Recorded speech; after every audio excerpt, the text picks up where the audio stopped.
Brigade আছে 26 তারিখে সবাই হাজিরি দিবেন, বলুন ইনশাআল্লাহ। জান এটা একটা ইমানি দায়িত্ব,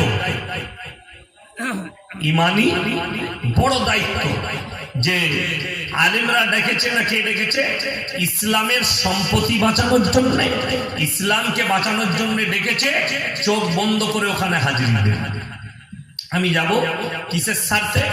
আল্লাহর জন্য, দ্বীনের খাতিরে, ইয়াসিনের জন্য, ব্যক্তির জন্য যাবেন না। যদি ব্যক্তির ভক্ত হয়ে যান নেকি পাবেন না।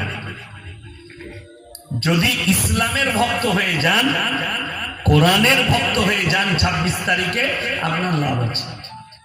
আমাকে অনেকজন মেসেজ করেছে যে 26 তারিখে ব্রিগেড নিয়ে আপনার কি বক্তব্য আছে। আমি সুযোগ পাইনি। আজকে দুটো চ্যানেল আমার সাথে এসছে, আব্দুল্লাহ মিডিয়া আর এমডি রিজওয়ান, বীরভূমের সব থেকে বড় মিডিয়া, এরা এসছে। তো আমি বাংলার মানুষকে বলবো, অবশ্যই 26 তারিখে আপনারা সবাই সশরীরে হাজিরি দেন ব্রিগেডে। সকলে যাবেন তো ইনশাআল্লাহ? কিন্তু আমি একটা কথা বলি, দেখুন কেন আমি বললাম ইস ঘর কো আগ লাগি ঘর কি চিরাগ। মুসলমান নিজের ঘরে নিজের আগুন ধরিয়েছে। আপনি মোবাইল খুললে দেখতে পাবেন 26-এ ব্রিগেড আছে। এখন থেকে মৌলবীদের দলাদলি শুরু হয়ে গেছে। কথাটা বুঝতে পেরেছেন না পারেন? যারা মোবাইল দেখছে তারা বুঝতে পারছে। ও বলছে হাম নেই জায়গা, ও বলছে হাম নেই জায়গা, ও বলছে এটা আমার নয়, ও বলছে এটা আমার নয়। তু কার? কথাটা বুঝতে পেরেছেন না পারেন?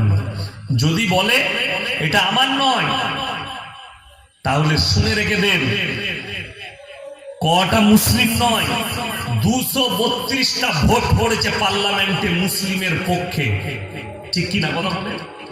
তার মধ্যে 40টা মুসলিম, বাকিগুলো সব হিন্দু, শিখ, ইসাই ভাই আছে। পার্লামেন্টে আমি যতজনের বক্তব্য শুনলাম, তার মধ্যে পাঞ্জাবের একটা সংসদ, পাঞ্জাবিদের, সে সব থেকে গর্জন দিয়ে এবং মারাত্মক কথা বলেছে, সব থেকে ডেঞ্জার কথা বলেছে। আর ইমরান প্রতাপগড়ি, বহুত বড় শায়ের, ইমরান প্রতাপগড়ি, সেও খুব সুন্দর কথা বলেছে। আমার মুসলমান ভাই, তাহলে জানতে হবে আপনার প্রোটেক্ট, আপনার আন্দোলন হিন্দুদের জন্য নয়, সরকারের বিরুদ্ধে হবে, সরকারের বিরুদ্ধে। এইটা মুসলমানকে বুঝতে হবে। অর্থাৎ